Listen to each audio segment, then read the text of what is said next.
Hey guys, welcome back to the show. It's the NYND podcast. I am your host, TJ. It is 12:51 at the time of recording here in New York.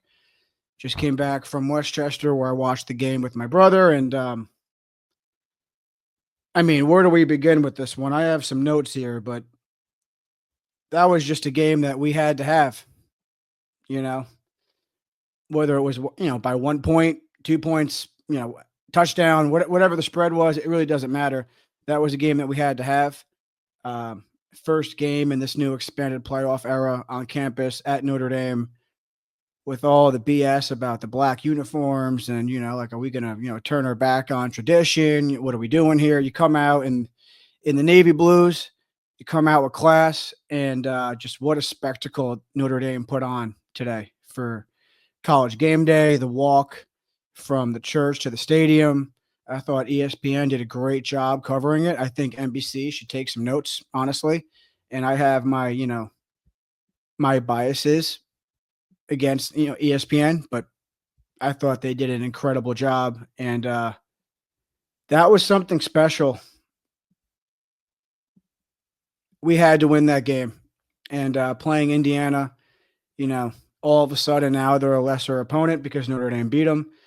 But that an upset on that stage, I don't know that you ever recover from that.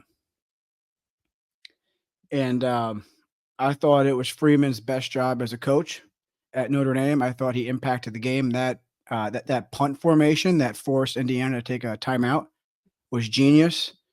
I thought he was on the refs all game. I thought Riley was fantastic.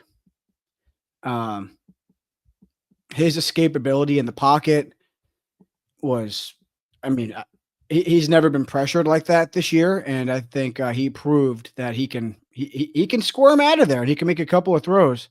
The phase-on drop in the beginning, I'll be honest, that drove me nuts.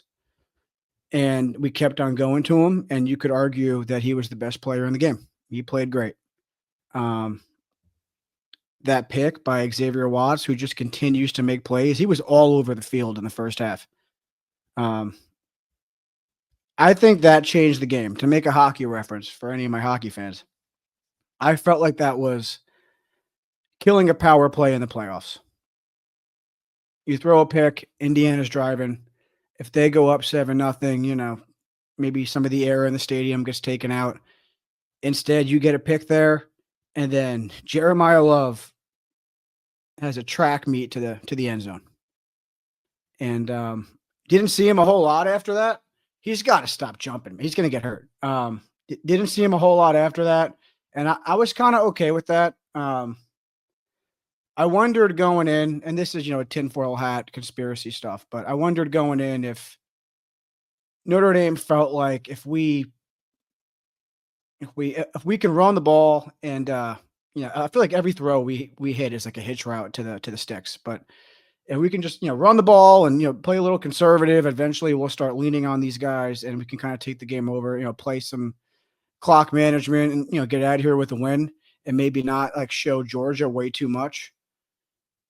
I think that's kind of how we played the second half of the season, if I'm being honest. But yeah, that's a big stage, right? Here we go. We got Georgia down in New Orleans, I believe. This is why Marcus Freeman was brought to Notre Dame. This game, I have a ton of respect for Kirby Smart and how he runs his program and how his team plays. Georgia flies to the football. Like, they're violent. They're just fast everywhere.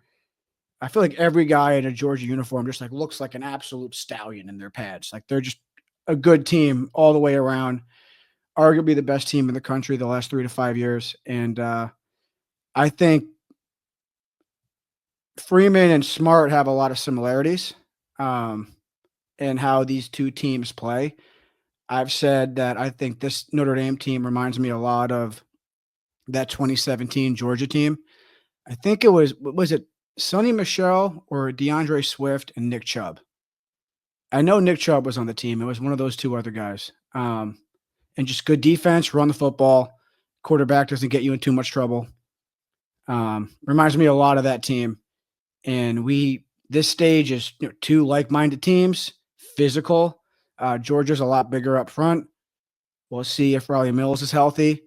But this is, yeah, I mean, here we go. The Freeman recruiting put to the test, the longer athletes, the speed. We play faster. We play with more juice. I'm not scared of Georgia. I don't think any Notre Dame team should be after, the last 2 times we've played those guys. They're a great team. I respect them, but don't fear them. And Kirby knows how tough Notre Dame can be. We've played them tooth and nail the last 2 times we played those guys. And this team is more talented. I think we play with more juice. I think we're faster. I think we have a better quarterback, although, Ian Book, I don't think that guy gets the credit he deserves. He was a hell of a quarterback for us. But I think Riley can impact the game a lot more than Ian ever could. And, here we go. Notre Dame, Georgia. After losing to Northern Illinois, we have the first playoff game on campus in South Bend. A Snow Bowl before Christmas. It was a movie set. It was gorgeous. It was everything we wanted it to be, and you had to win that game. You had to win it, and we did. And let's enjoy it. Let's enjoy it. Merry Christmas to everybody, and go Irish. What a win. What a win.